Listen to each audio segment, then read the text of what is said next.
ಆತ್ಮೀಯ ಸ್ಪರ್ಧಾರ್ಥಿಗಳೇ,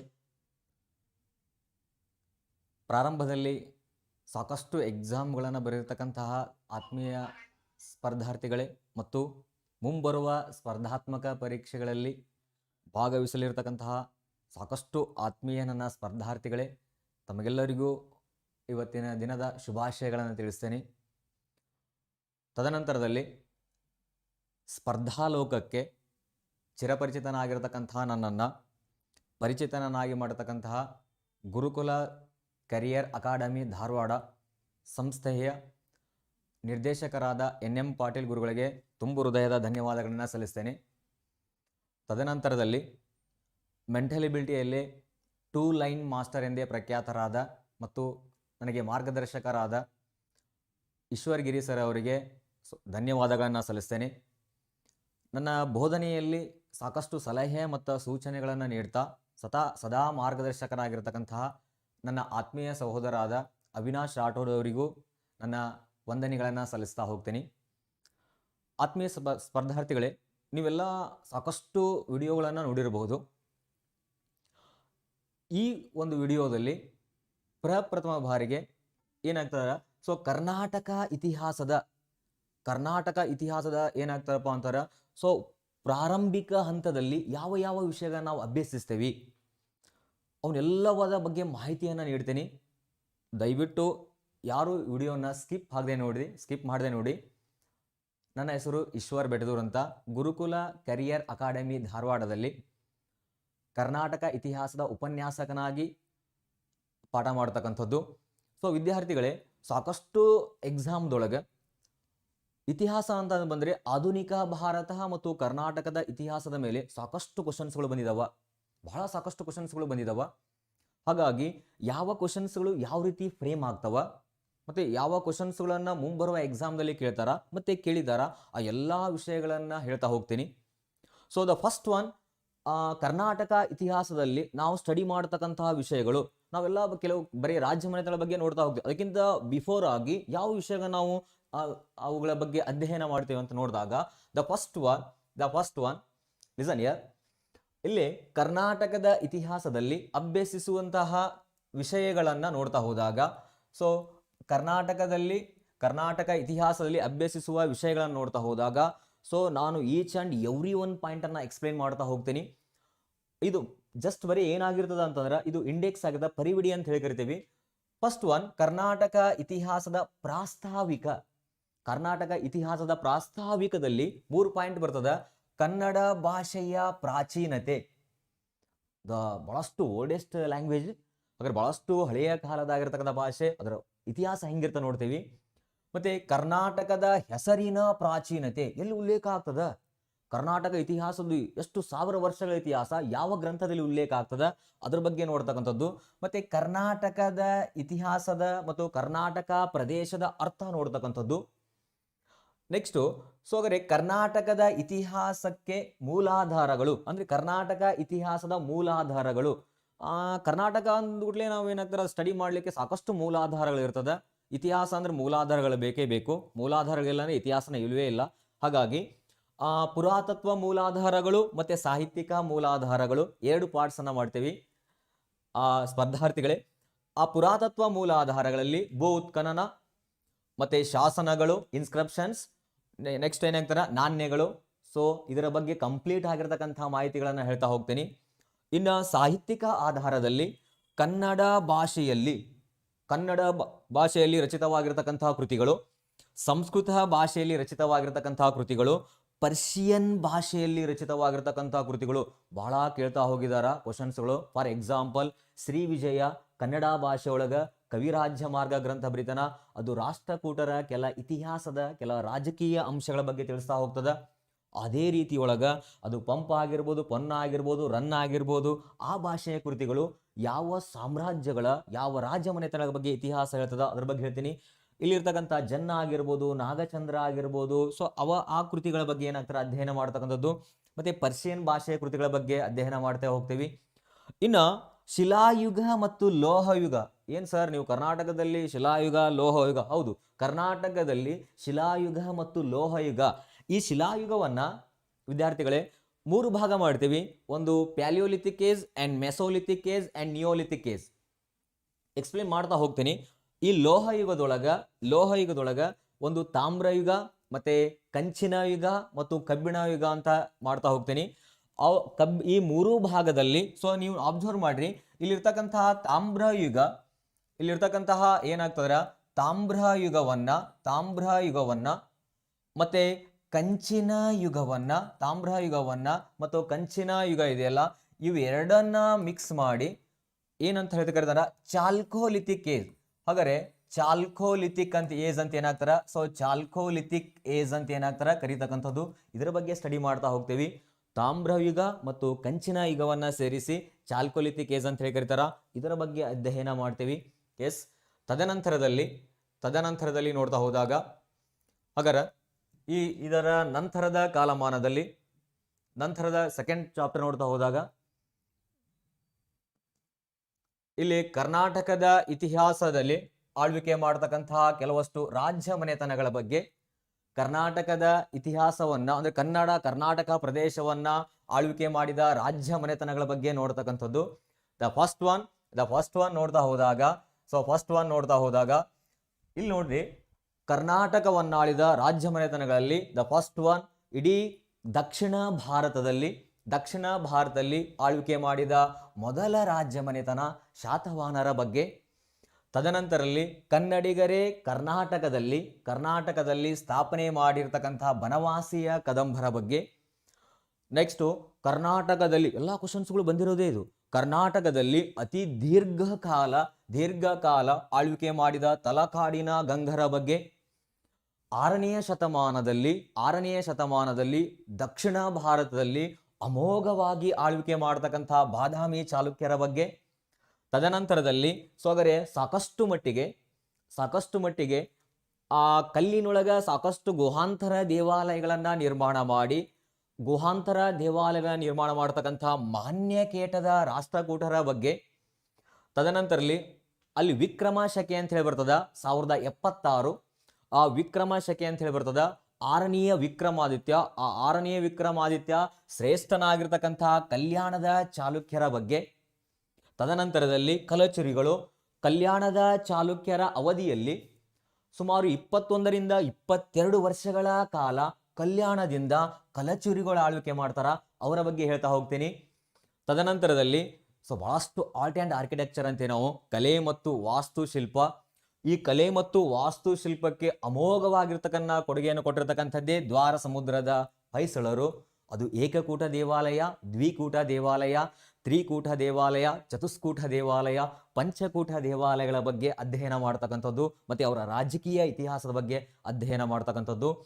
ಸೊ ಬಹಳಷ್ಟು ಅತ್ಯಂತ ಪ್ರಮುಖವಾಗಿ ಮುತ್ತು ರತ್ನಗಳನ್ನ, ವಜ್ರ ವೈಢೂರ್ಯಗಳನ್ನ, ಬಂಗಾರಗಳನ್ನ ಬೀದಿಯಲ್ಲಿ ಮಾರಿರ್ತಕ್ಕಂತಹ ಸಾಮ್ರಾಜ್ಯ ವಿಜಯನಗರ ಎಂಪೈರ್ ಅಂತೇವಿ, ವಿಜಯನಗರ ಸಾಮ್ರಾಜ್ಯ ಅಂತ ಹೇಳಿ ಕರಿತೀವಿ. ಅದ್ರ ಮೇಲೆ ಪ್ರತಿಯೊಂದು ಎಕ್ಸಾಮ್ದೊಳಗೂ 1 ಮಾರ್ಕಿನ ಕ್ವಶನ್ಸ್ ಬರ್ತಾ ಹೋಗ್ತದ, ಅದ್ರ ಬಗ್ಗೆ ಅಧ್ಯಯನ ಮಾಡ್ತಕ್ಕಂಥದ್ದು. ತದನಂತರದಲ್ಲಿ ಮುಸ್ಲಿಂ ರಾಜ್ಯ ಮನೆತನಗಳು. ದಕ್ಕನ್ ಪ್ರದೇಶದಲ್ಲಿ ಮೊಟ್ಟ ಮೊದಲ ಬಾರಿಗೆ ಮುಸ್ಲಿಂ ಆಳ್ವಿಕೆ ಪ್ರಾರಂಭ ಆಗ್ತದ. ಬಹುಮನಿ ಸುಲ್ತಾನರು, ಸೊ ಬಿಜಾಪುರದ ಆದಿಲ್ ಶಾಹಿಗಳು, ಬಿದರ್ ಇರ್ಬೋದು, ಗೋಲ್ಕೊಂಡ ಇರ್ಬೋದು, ಮತ್ತೆ ಅಹಮದ್ ನಗರದ ಮುಸ್ಲಿಂ ರಾಜ್ಯ ವಂಶಗಳ ಬಗ್ಗೆ ಅಧ್ಯಯನ ಮಾಡ್ತಕ್ಕಂಥದ್ದು. ಎಸ್, ಸೊಗರೆ ವಿಜಯನಗರ ಸಾಮ್ರಾಜ್ಯ ಯಾವಾಗ ಅವನತಿ ಆಗ್ತದಲ್ಲ, so decline of the Vijayanagara empire, so arise the many small Kingdom, ಸಾಕಷ್ಟು ರಾಜ್ಯ ಮನೆತನಗಳು ಉದಯ ಆಗ್ತದ, ಸೊ ಸ್ವತಂತ್ರ ಆಗ್ತದ. ಕೆಳದಿಯ ನಾಯಕರು, ಚಿತ್ರದುರ್ಗದ ಪಾಳೆಗಾರರು, ಮತ್ತೆ ಯಲಹಂಕದ ನಾಡ ಪ್ರಭುಗಳ ಬಗ್ಗೆ ಅಧ್ಯಯನ ಮಾಡತಕ್ಕಂಥದ್ದು. ಪ್ರತಿಯೊಂದು ಪಾಯಿಂಟ್ಸ್ ಅನ್ನ ಏನಾಗ್ತಾರೆ ಎಕ್ಸ್ಪ್ಲೇನ್ ಮಾಡ್ತಾ ಹೋಗ್ತೀನಿ. ಎಸ್, ಹಾಗಾದ್ರೆ ವಿಶೇಷವಾಗಿ ವಿಜಯನಗರದ ನಂತರದಲ್ಲಿ ನಮಗೆ ಸಾಕಷ್ಟು ಎಕ್ಸಾಮ್ ಪರ್ಪೋಸು ಕ್ವಶನ್ಸ್ಗಳು ಬರ್ತಕ್ಕಂಥದ್ದು ಅಂದ್ರೆ ಮೈಸೂರು ಒಡೆಯರ ಸಂಸ್ಥಾನ. ಇದು ಬಹಳ ಇಂಪಾರ್ಟೆಂಟ್ ಆಗಿರ್ತಕ್ಕಂಥ ಮೈಸೂರು ಒಡೆಯರ ಸಂಸ್ಥಾನ. ಇದರೊಳಗ ಓಲ್ಡ್ ಮೈಸೂರು ಪ್ರಾವಿನ್ಸ್, ಹಳೆಯ ಕಾಲದ ಪ್ರಾಂತ್ಯ, ಹಳೆಯ ಕಾಲದ ಮೈಸೂರು, ಮತ್ತೆ ಹೈದರ್ ಅಲಿ ಮತ್ತು ಟಿಪ್ಪು, ಸೊ ಮತ್ತೆ ಕಮಿಷನರ್ ಆಳ್ವಿಕೆ ಮತ್ತು ದಿವಾನರ ಆಳ್ವಿಕೆ, ಮತ್ತೆ ಆಧುನಿಕ ಮೈಸೂರಿನ ಬಗ್ಗೆ ಅಧ್ಯಯನ ಮಾಡ್ತಕ್ಕಂಥದ್ದು. ಅಷ್ಟೆಲ್ಲ ವಿಷಯಗಳು ಬರ್ತಾ ಹೋಗ್ತದ. ಇನ್ನು ಟೋಟಲ್ ಆಗಿ ನೋಡ್ತಾ ಹೋದಾಗ, ಥರ್ಡ್ ಒನ್ ನೋಡ್ತಾ ಹೋದಾಗ, ಇಲ್ಲಿ ಕರ್ನಾಟಕದಲ್ಲಿ ಕರ್ನಾಟಕದಲ್ಲಿ ಸಶಸ್ತ್ರ ಪ್ರತಿಭಟನೆಗಳು, ಮತ್ತೆ ಕರ್ನಾಟಕದಲ್ಲಿ ಸ್ವತಂತ್ರ ಚಳುವಳಿಯ ಶಾಂತಿಯುತವಾಗಿರ್ತಕ್ಕಂಥ ಹೋರಾಟಗಳು ಏನಾಗ್ತಾರ ನೋಡ್ತಕ್ಕಂಥದ್ದು. ನೀವು ನೋಡ್ರಿ, ಕರ್ನಾಟಕದಲ್ಲಿ ಸಶಸ್ತ್ರ ಪ್ರತಿಭಟನೆಗಳು ಅಷ್ಟು ದಂಗೆಗಳನ್ನ ಹೇಳ್ತಾ ಹೋಗ್ತೀನಿ. ಅದು ಅಲ್ಲಿರ್ತಕ್ಕಂಥ ದೊಂಡಿಯವಾಗಿರ್ಬೋದು, ಕೊಪ್ಪಳ ದಂಗೆ ಆಗಿರ್ಬೋದು, ಕೊಪ್ಪಳ ದಂಗೆ ಆಗಿರ್ಬೋದು, ತದನಂತರದಲ್ಲಿ ಕಿತ್ತೂರು ಬಂಡಾಯ ಆಗಿರ್ಬೋದು, ಸೊ ತದನಂತರದಲ್ಲಿ ಅಲ್ಲಿರ್ತಕ್ಕಂಥ ಕೊಡಗು ಬಂಡಾಯ ಆಗಿರ್ಬೋದು, ಹಲಗಲಿ ದಂಗೆ ಆಗಿರ್ಬೋದು, ನರಗುಂದದ ಬಂಡಾಯಗಳಾಗಿರ್ಬೋದು, ಮುಂಡರಗಿ ಬಂಡಾಯಗಳಾಗಿರ್ಬೋದು, ಅವೆಲ್ಲ ಸಶಸ್ತ್ರ ಪ್ರತಿಭಟನೆಗಳ ಬಗ್ಗೆ ಹೇಳ್ತಾ ಹೋಗ್ತೀನಿ. ಮತ್ತೆ ಸ್ವತಂತ್ರ ಚಳುವಳಿಯ ಶಾಂತಿಯುತವಾದಾಗಿರ್ತಕ್ಕಂಥ ಹೋರಾಟ, ಅದರ ಬಗ್ಗೆ ಹೇಳ್ತಾ ಹೋಗ್ತೀನಿ. ಇದು ಇಂಡೆಕ್ಸ್ ಮಾತ್ರ. ತದನಂತರದಲ್ಲಿ ಕರ್ನಾಟಕದಲ್ಲಿ ಬಹಳಷ್ಟು ಇಂಪಾರ್ಟೆಂಟ್ ಏಕೀಕರಣ ಚಳವಳಿ, ಸುಮಾರು 20ಕ್ಕೂ ಹೆಚ್ಚು ಪ್ರಾಂತ್ಯಗಳಲ್ಲಿ ಹರಿದು ಹಂಚಿ ಹೋಗಿರ್ತಕ್ಕಂಥ ಕರ್ನಾಟಕ ಹೆಂಗೆ ಒಗ್ಗೂಡ್ತದಲ್ಲ, ಸೊ ಆ ಒಗ್ಗೂಡಿರ್ತಕ್ಕಂಥ ಏಕೀಕರಣದ ಚಳುವಳಿಯ ಬಗ್ಗೆ ಸೊ ಅಭ್ಯಸಿಸ್ತಕ್ಕಂಥದ್ದು. ಇವೆಲ್ಲ ವಿಷಯಗಳನ್ನು ಇಡೀ ಕರ್ನಾಟಕ ಇತಿಹಾಸದೊಳಗೆ ಎಕ್ಸ್ಪ್ಲೇನ್ ಮಾಡ್ತಾ ಹೋಗ್ತೀನಿ. ಸೊ ಭಾಳಷ್ಟು ಇಂಪಾರ್ಟೆಂಟ್ ಆಗಿರ್ತಕ್ಕಂಥದ್ದು. ಸ್ವಲ್ಪ ಅಬ್ಸರ್ವ್ ಮಾಡಿರಿ. ಇಲ್ಲಿ ನೋಡ್ತಾ ಹೋದಾಗ ದ ಫಸ್ಟ್ ಒನ್ ಕರ್ನಾಟಕ ಇತಿಹಾಸದ ಪ್ರಾಸ್ತಾವಿಕ. ಸೊ ಸೆಕೆಂಡ್ ಒನ್ ನೋಡ್ತಾ ಹೋದಾಗ ನಾವು ನೋಡ್ತಕ್ಕಂಥದ್ದು ಕರ್ನಾಟಕವನ್ನ ಆಳಿದ ರಾಜಮನೆತನಗಳು. ಸೊ ಥರ್ಡ್ ಒನ್ ಕರ್ನಾಟಕದಲ್ಲಿ ಸಶಸ್ತ್ರ ಪ್ರತಿಭಟನೆಗಳು ಮತ್ತು ಸ್ವತಂತ್ರ ಚಳುವಳಿಯ ಶಾಂತಿಯುತವಾದ ಹೋರಾಟ, third one chapter. So fourth one ಕರ್ನಾಟಕದಲ್ಲಿ ಏಕೀಕರಣ ಚಳುವಳಿ, ಇವನ್ನೆಲ್ಲವನ್ನು ನೋಡ್ತಕ್ಕಂಥದ್ದು. ಎಸ್, ಹಾಗಾದರೆ ದ ಫಸ್ಟ್ ನೋಡ್ತಾ ಬಂದ್ಬಿಡ್ರಿ. ನೆಕ್ಸ್ಟ್ ನೋಡ್ತಾ ಹೋದಾಗ ದಿಸ್ ವೆರಿ ಇಂಪಾರ್ಟೆಂಟ್, ಒಂದು ನೋಟ್ಸ್ ಮಾಡಿರಿ, ಭಾಳಷ್ಟು ನೋಟ್ಸ್ ಮಾಡಿ ಎಲ್ಲ ಪಾಯಿಂಟ್ಸ್ಗಳನ್ನು ಬರ್ಕೊಳ್ಳುವಂತಹ ಪ್ರಯತ್ನ ಮಾಡಿರಿ. ದ ಫಸ್ಟ್ ಒನ್ ಕನ್ನಡ ಭಾಷೆಯ ಪ್ರಾಚೀನತೆ.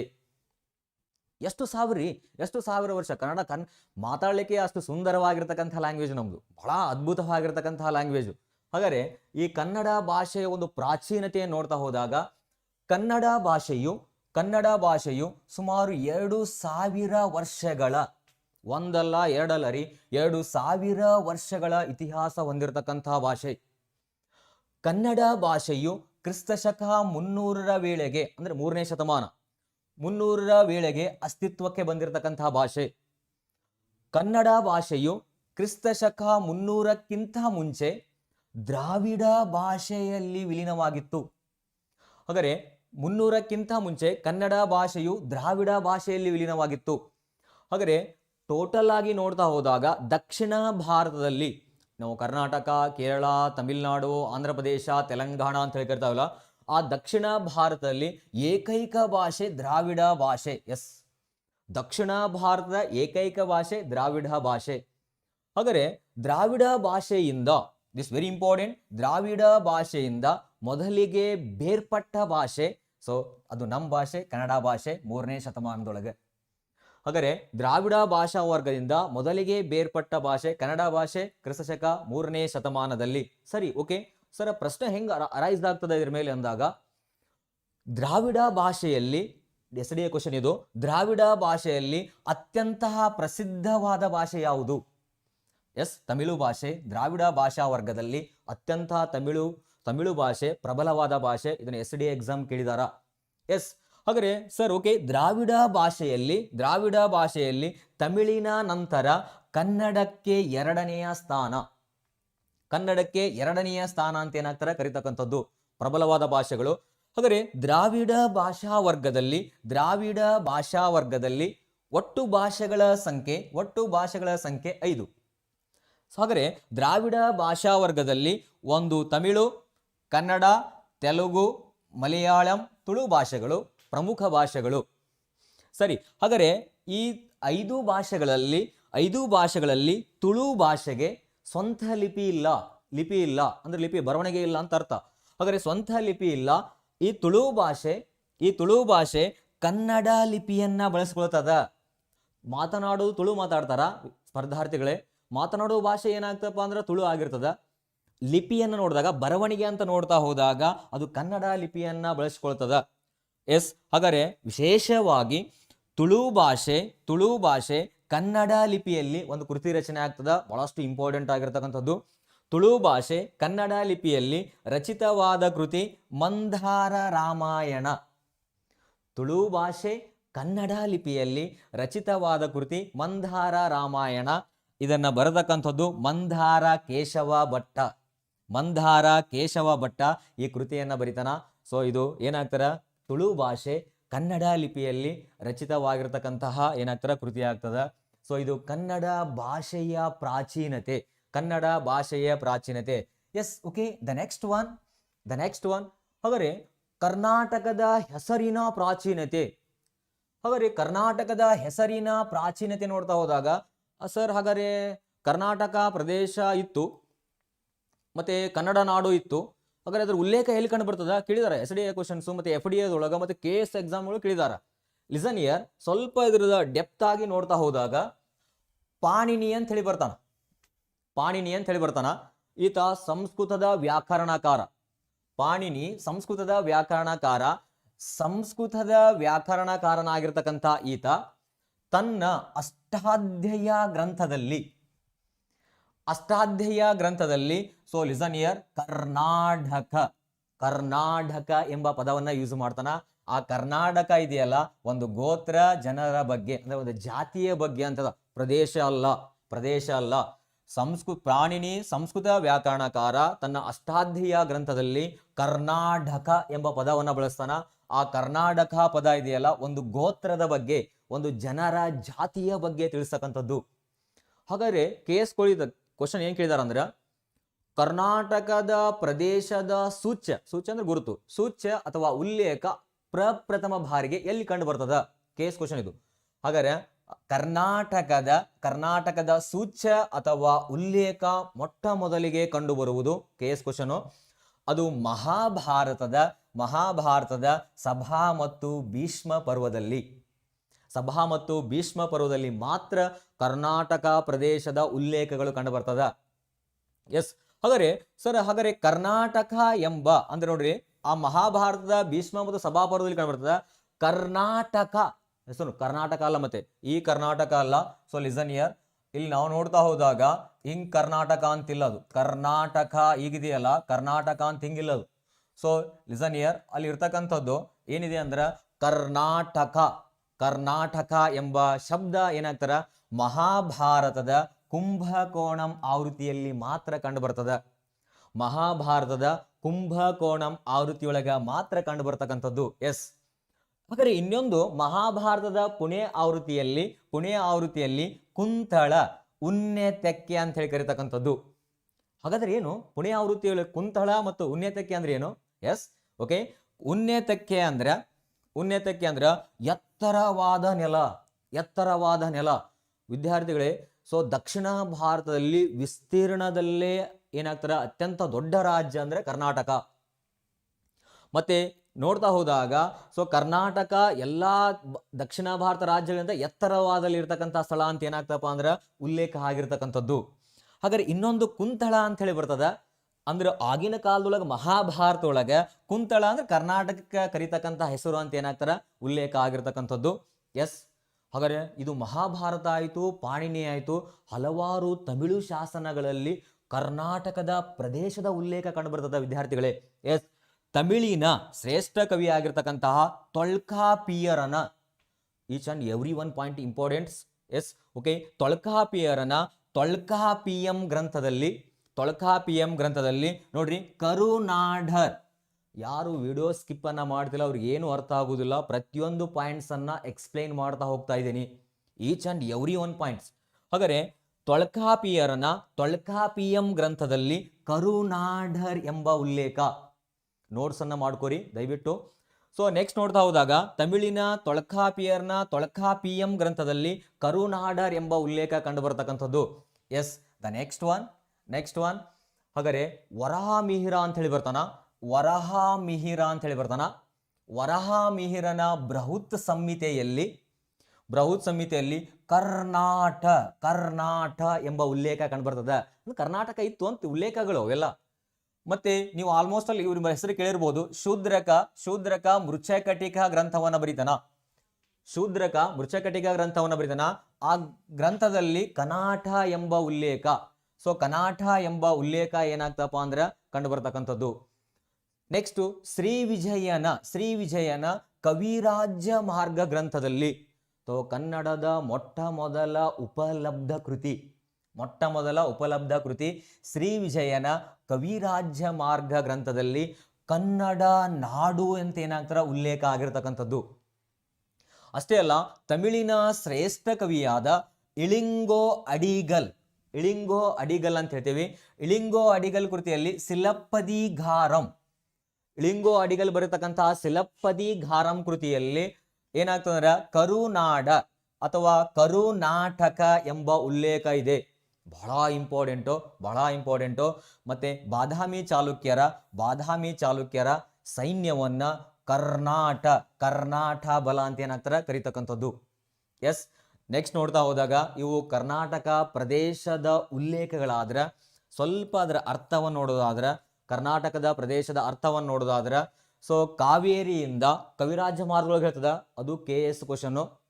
ಕನ್ನಡ ನಾಡಿನ ಭೌಗೋಳಿಕ ಇತಿಹಾಸವನ್ನ ಉಲ್ಲೇಖಿಸ್ತಕ್ಕಂಥ ಮೊಟ್ಟ ಮೊದಲ ಹೆಸರು ಅಂತ ಹೇಳಿದಾಗ ಅದು ಏನಾಗ್ತಪ್ಪ ಅಂತಾರೆ, ಸೊ ಅದು ಶ್ರೀ ವಿಜಯನ ಕವಿರಾಜ್ಯ ಮಾರ್ಗ ಗ್ರಂಥದಲ್ಲಿ ಸೊ ಕಾವೇರಿಯಿಂದ ಗೋದಾವರಿಗೆ ಮಿರ್ದ ಕನ್ನಡ ನಾಡು ಅಂತ ಏನಾಗ್ತಾರ ಉಲ್ಲೇಖ ಆಗ್ತಕ್ಕಂಥದ್ದು.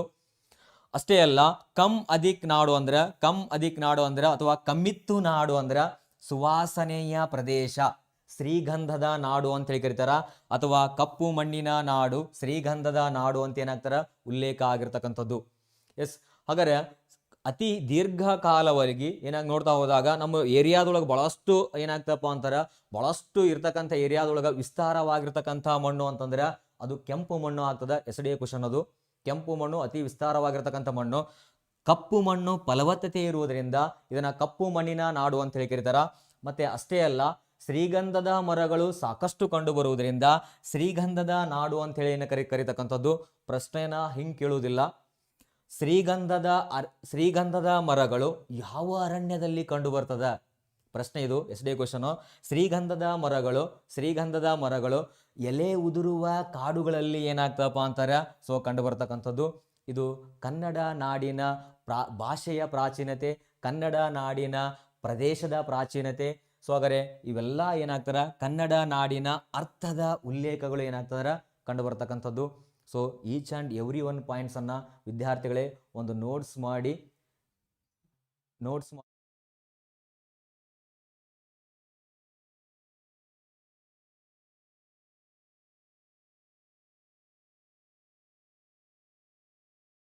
ಎಲ್ಲ ವಿದ್ಯಾರ್ಥಿಗಳಿಗೆ ನನ್ನ ಹಳೆಯ ಎಲ್ಲ ವಿದ್ಯಾರ್ಥಿಗಳಿಗೆ hi how are you? So ಎಲ್ಲರೂ ಆರಾಮಿದ್ದೀರಾ ಅಂತ ಮತ್ತೊಂದು ಸಾರಿ ಕೇಳ್ತೀನಿ.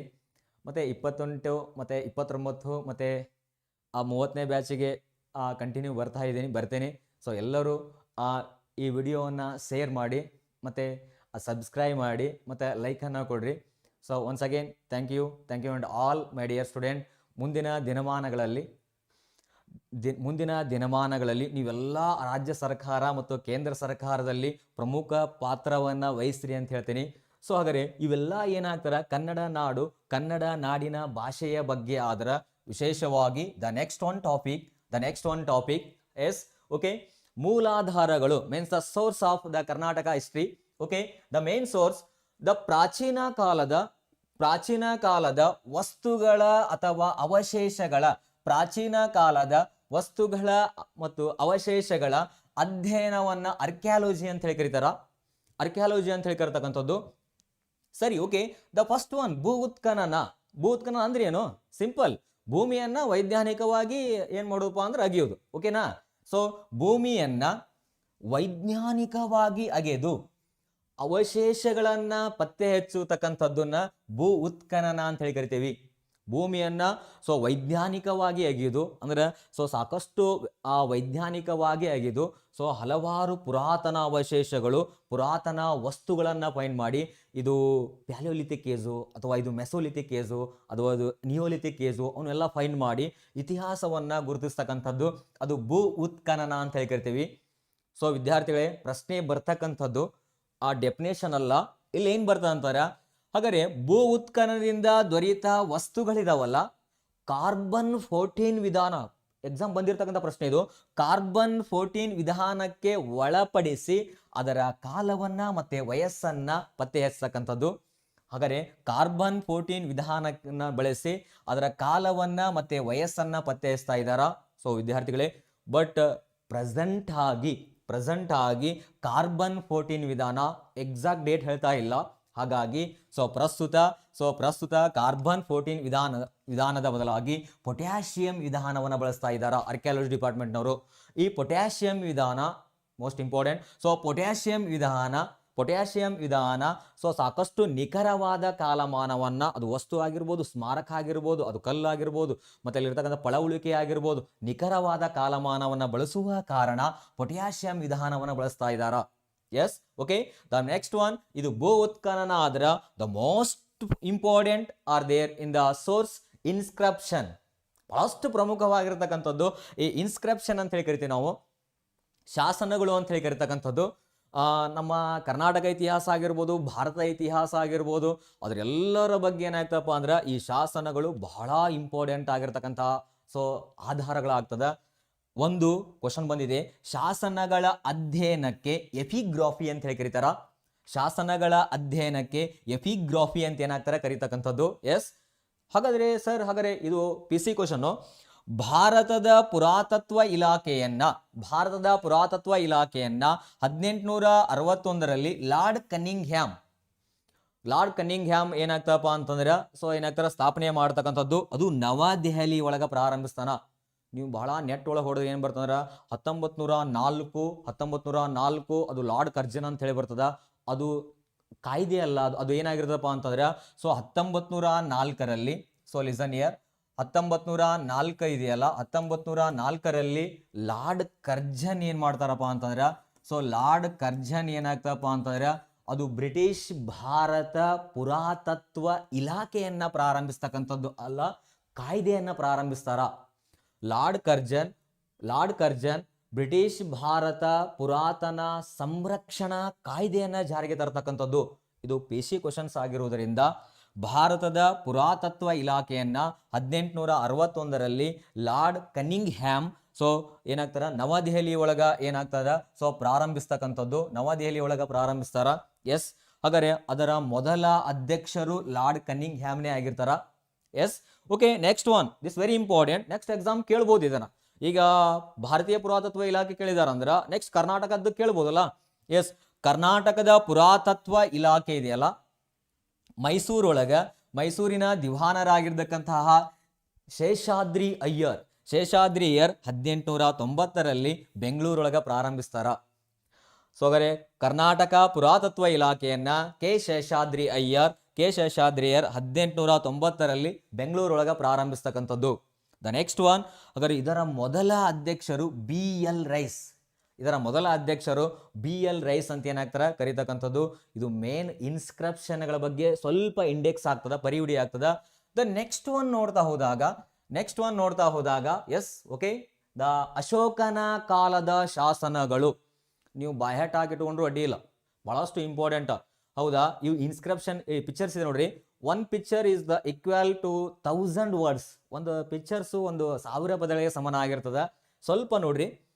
ಹಾಗಾದ್ರೆ ಶಾಸನಗಳ ಬಗ್ಗೆ ಎಪಿಗ್ರಾಫಿ ಅಂತೀರಿ ನೀವು, ಹಾಗಾದ್ರೆ ಅಶೋಕನ ಕಾಲದ ಶಾಸನಗಳು ಕರ್ನಾಟಕದಲ್ಲಿ, ಶಾತವಾಹನರ ಶಾಸನಗಳು ಕರ್ನಾಟಕದಲ್ಲಿ, ಕದಂಬರ ಕಾಲದ ಶಾಸನಗಳು ಕರ್ನಾಟಕದಲ್ಲಿ, ಮತ್ತೆ ಬಾದಾಮಿ ಚಾಲುಕ್ಯರ ಕಾಲದ ಶಾಸನಗಳು ಕರ್ನಾಟಕದಲ್ಲಿ, ಮತ್ತೆ ತದನಂತರದಲ್ಲಿ ರಾಷ್ಟ್ರಕೂಟರ, ಕಲ್ಯಾಣಿ ಚಾಲುಕ್ಯರ, ದ್ವಾರ ಸಮುದ್ರದ ಹೊಯ್ಸಳರ ಮತ್ತು ವಿಜಯನಗರ ಸಾಮ್ರಾಜ್ಯದ ಕಾಲದ ಶಾಸನಗಳ ಬಗ್ಗೆ ಈಚ್ ಅಂಡ್ ಎವ್ರಿ ಒನ್ ಅನ್ನ ನೋಡ್ತಾ ಹೋಗ್ತಕ್ಕಂಥದ್ದು. ಓಕೆ, ದ ಫಸ್ಟ್ ಒನ್, ಅಶೋಕನ ಕಾಲದ ಶಾಸನಗಳು. The inscriptions are there. The first one, ಹಾಗಾದ್ರೆ ಕರ್ನಾಟಕದಲ್ಲಿ 9 ಸ್ಥಳದಲ್ಲಿ 17 ಶಿಲಾಶಾಸನಗಳು ದೊರಕಿದವ. ಹಾಗಾದ್ರೆ 9 ಸ್ಥಳದಲ್ಲಿ 17 ಶಿಲಾಶಾಸನಗಳು ದೊರಕಿದವ. ಸರಿಯಾಗಿ ನೋಡ್ರಿ. ಅಶೋಕನ ಶಾಸನಗಳನ್ನು ಓದಿದ ಮೊದಲಿಗ ಅಂದ್ರ ಜೇಮ್ಸ್ ಪ್ರಿನ್ಸೆಪ್. ಅಶೋಕನ ಶಾಸನಗಳನ್ನು ಓದಿರ್ತಕ್ಕಂಥ ಮೊದಲಿಗ ಜೇಮ್ಸ್ ಪ್ರಿನ್ಸೆಪ್ ಅಂತ ಹೇಳಿ ಕರಿತೀವಿ. ಹಾಗಾದ್ರೆ ಫಿರೋಜ್ ಶಾ ತುಘಲಕ್, ಹಾಗಾದ್ರೆ ದೆಹಲಿ ಸುಲ್ತಾನರ ದೊರೆಯಾಗಿರ್ತಕ್ಕಂತಹ ಫಿರೋಜ್ ಶಾ ತುಘಲಕ್ ಅವುಗಳನ್ನ ಓದಿಸಲು ಪ್ರಯತ್ನ ಪಟ್ಟು ವಿಫಲನಾದ. ಸೊ ಫಿರೋಜ್ ಶಾ ತುಘಲಕ್ ಅಶೋಕನ ಶಾಸನಗಳನ್ನ ಓದಿಸಾಕ್ ಹೋಗಿ ಪ್ರಯತ್ನ ಪಟ್ಟು ವಿಫಲನಾಗಿರ್ತಕ್ಕಂಥ ದೊರೆ. ಓಕೆ, ಕರ್ನಾಟಕದಲ್ಲಿ ಅಶೋಕನ ಶಾಸನಗಳು, ದಿಸ್ ವೆರಿ ಇಂಪಾರ್ಟೆಂಟ್, ಪ್ರಾಕೃತ ಭಾಷೆ ಮತ್ತು ಬ್ರಾಹಿಂ ಲಿಪಿಯಲ್ಲಿವೆ. ಪ್ರಾಕೃತ ಭಾಷೆ ಮತ್ತು ಬ್ರಾಹಿಂ ಲಿಪಿಯಲ್ಲಿವೆ. ಸ್ವಲ್ಪ ಅಬ್ಸರ್ವ್ ಮಾಡ್ರಿ, ಕರ್ನಾಟಕದಲ್ಲಿ ಮಾತ್ರ ಅಶೋಕನ 17 ಶಿಲಾಶಾಸನಗಳು ಪ್ರಾಕೃತ ಭಾಷೆ ಮತ್ತು ಬ್ರಾಹಿಂ ಲಿಪಿಯಲ್ಲಿವೆ. ಸರ್ ಹಾಗಾದ್ರೆ ಇಡೀ ಭಾರತ ತುಂಬೆಲ್ಲ ಹೆಂಗ್ ಸರ್ ಇದೆ ಅಂದಾಗ ಸ್ವಲ್ಪ ನೆಕ್ಸ್ಟ್ ನೋಡ್ರಿ, ಇದು ಬಹಳ ಇಂಪಾರ್ಟೆಂಟ್, ನೋಟ್ ಮಾಡ್ಕೊಂಡ್ಬಿಡ್ರಿ. ಇದನ್ನ ನೋಟ್ ಮಾಡ್ಕೊಂಡ್ಬಿಡ್ರಿ. ಅಶೋಕನ ಶಾಸನಗಳು 3 ಭಾಷೆಗಳಲ್ಲಿ ದೊರಕಿದವ ಇಡೀ ಭಾರತದ ತುಂಬೆಲ್ಲ. ಹಾಗಾದ್ರೆ ಅವುಗಳೆಂದರೆ ಪ್ರಾಕೃತ, ಗ್ರೀಕ್ ಮತ್ತೆ ಅರಾಮಿಕ್ ಭಾಷೆಗಳು. ಇಡೀ ಭಾರತದ ತುಂಬೆಲ್ಲ ಅಶೋಕನ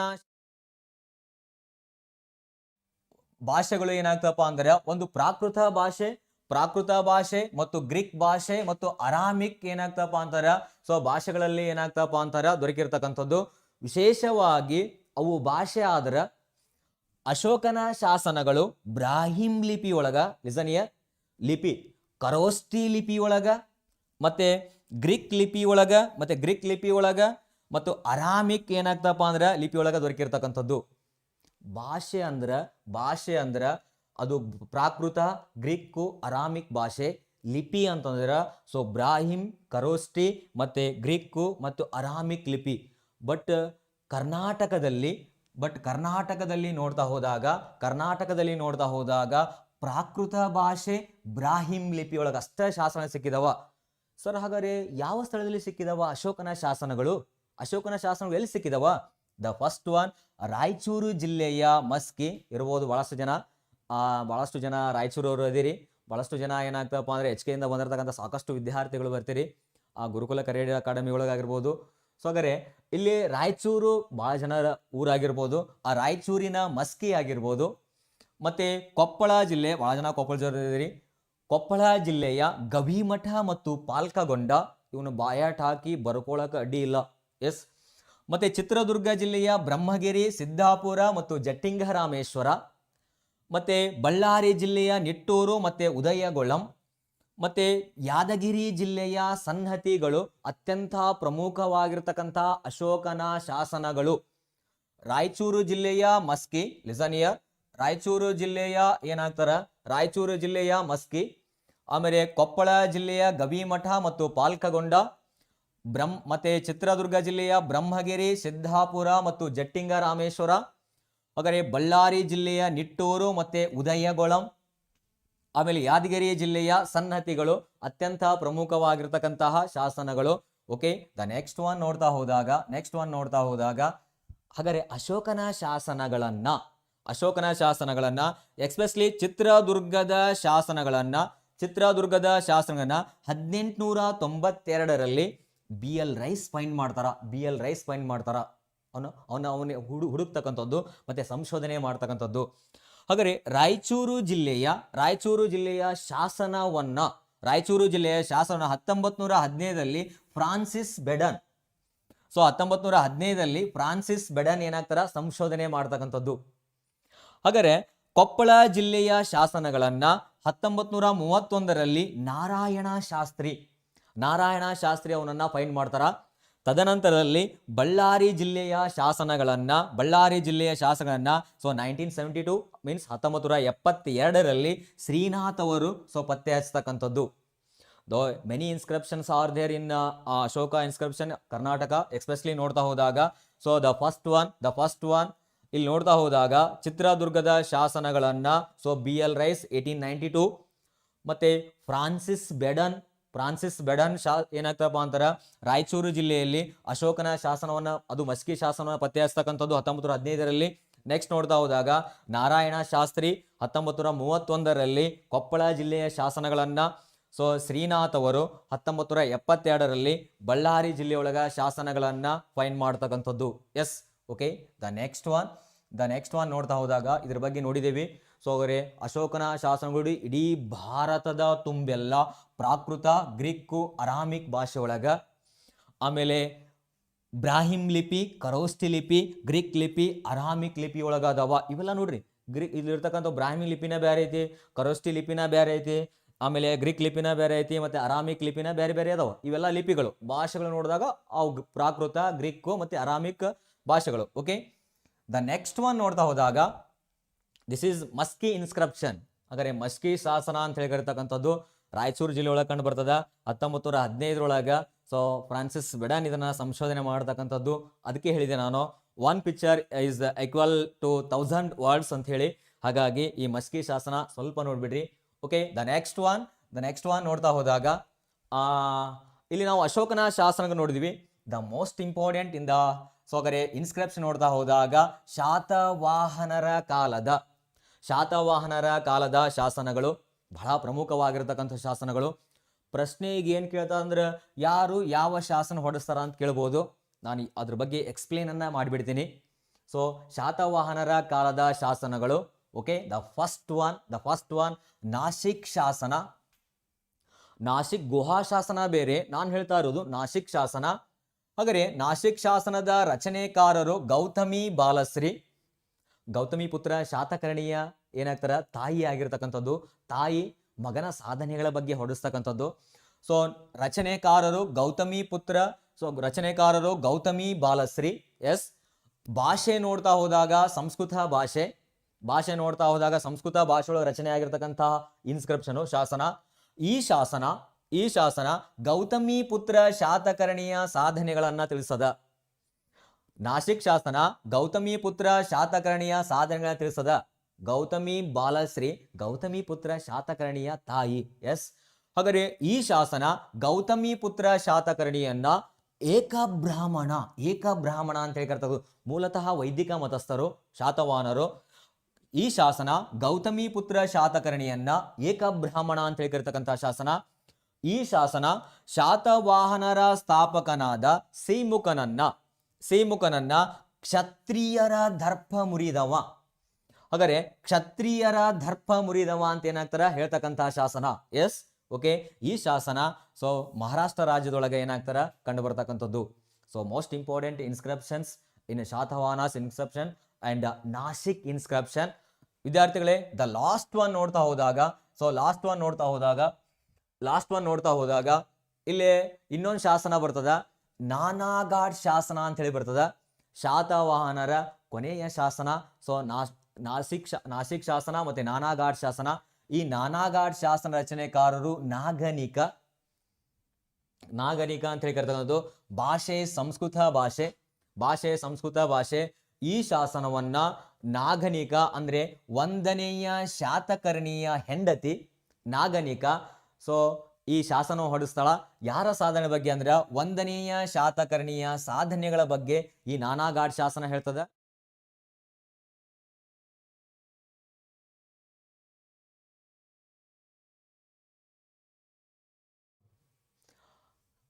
ಎಸ್, ಓಕೆ, ಹಾಗಾದ್ರೆ 1ನೇಯ ಶಾತಕರ್ಣಿಯ ಸಾಧನೆಗಳ ಬಗ್ಗೆ ತಿಳಿಸ್ತಕ್ಕಂಥದ್ದು.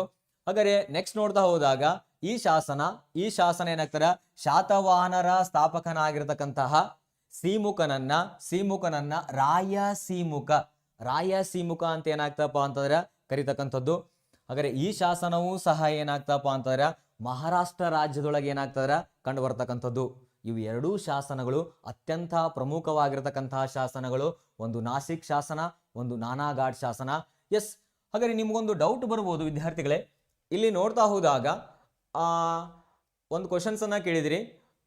ಇಲ್ಲಿ ಅಶೋಕನ ಶಾಸನಗಳಲ್ಲಿ ಯಾದಗಿರಿ ಜಿಲ್ಲೆಯ ಸನ್ನತಿ ಅಂತ ಹೇಳಿದ್ಯಾ, ಅದು ಗುಲ್ಬರ್ಗ ಹೊಡೆದು ಯಾದಗಿರಿ ಯಾವಾಗ ಆಗ್ತದಲ್ಲ ಅದು ಬಾರ್ಡರ್ ಒಳಗೆ ಇರ್ತಕ್ಕಂಥದ್ದು. ಈಗ ಏನಾಗ್ತದ ಪ್ರೆಸೆಂಟ್ ಆಗಿ ಯಾದಗಿರಿ ಜಿಲ್ಲೆ ಒಳಗೆ ಏನಾಗ್ತಪ್ಪ ಅಂದ್ರೆ ಸನ್ನತಿ ಏನಾಗ್ತಾರ ಬರ್ತಕ್ಕಂಥದ್ದು. ಅವಾಗೆಲ್ಲ ನೀವೆಲ್ಲ ನೆಟ್ದಾಗ ತೆಗೆದು ನೋಡಿದ್ರೆ ಏನಾಗ್ತದಪ್ಪ ಅಂತಂದ್ರೆ ಅದು ಗುಲ್ಬರ್ಗನೇ ಅಂತ ತೋರಿಸ್ತದ. ಸೊ ಪ್ರೆಸೆಂಟ್ ಆಗಿ ಇದೇನಾಗ್ತಾರ ಸನ್ನತಿ ಯಾದಗಿರಿ ಡಿಸ್ಟ್ರಿಕ್ಟ್ ಒಳಗೆ ಬರ್ತಕ್ಕಂತಹ ಇನ್ಸ್ಕ್ರಿಪ್ಷನ್ ಆಗ್ತದ. Yes, okay, the next one ನೋಡ್ತಾ ಹೋದಾಗ ಇವು ಬಹಳಷ್ಟು ಪ್ರಮುಖವಾಗಿರ್ತಕ್ಕಂತಹ ಇನ್ಸ್ಕ್ರಿಪ್ಷನ್ಸ್ಗಳು. ಹಾಗಾದ್ರೆ ಶಾತವಾಹನರ ಕಾಲದ ಇನ್ಸ್ಕ್ರಿಪ್ಷನ್ಗಳು ನಾಸಿಕ್ ಶಾಸನ, ಸೊ ಮತ್ತೆ ನಾನಾಘಾಟ್ ಶಾಸನ.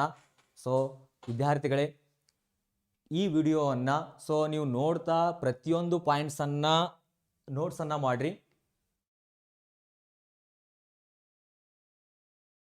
ಪ್ರತಿಯೊಂದು ಆ ಪಾಯಿಂಟ್ಸ್ ಅನ್ನ ನೋಟ್ಸ್ ಮಾಡ್ರಿ. ಇದರ PDF ಅನ್ನ ಈಶ್ವರ್ಗಿರಿ ಸರ್ ಚಾನಲ್ ಒಳಗ ಸೊ ಸಂಪೂರ್ಣವಾಗಿರ್ತಕ್ಕಂತಹ PDF ಅನ್ನ ಕಳಿಸ್ತದ. ಹಾಗಾಗಿ ಸೊ ಇದರ ನೋಟ್ಸನ್ನು ಮಾಡ್ರಿ. ದಯವಿಟ್ಟು ನಾನು ಏನು ರಿಕ್ವೆಸ್ಟ್ ಮಾಡ್ಕೊತೇನೆ ಅಂದ್ರೆ ಮುಂದಿನ ದಿನಮಾನಗಳಲ್ಲಿ ಸೊ ಹಾಗಾದ್ರೆ ನೆಕ್ಸ್ಟ್ ನೋಡ್ತಾ ಹೋದಾಗ ಈ ಕದಂಬರ ಕಾಲ ಪ್ರತಿಯೊಂದು ಈ ಇನ್ಸ್ಕ್ರಿಪ್ಷನ್ ಹೇಳಿದೆನಲ್ಲ ಇದೇ ಸೇಮ್ ಕದಂಬರ ಕಾಲದ ಸೊ ಶಾಸನಗಳು. ಅದು ಗುಡ್ನಾಪುರ ಆಗಿರ್ಬೋದು, ಆಮೇಲೆ ಮಳವಳ್ಳಿ ಮತ್ತು ತಾಳಗುಂದ, ಹಲ್ಮಿಡಿ ಶಾಸನ, ಅದರ ಬಗ್ಗೆ ಸಂಪೂರ್ಣವಾಗಿರ್ತಕ್ಕಂಥ ಡೀಟೇಲ್ಸನ್ನು ಹೇಳ್ತೀನಿ. ಮತ್ತು ಬಾದಾಮಿ ಚಾಲುಕ್ಯರ ಕಾಲದ ಶಾಸನಗಳ ಬಗ್ಗೆ ಹೇಳ್ತಾ ಹೋಗ್ತೀನಿ.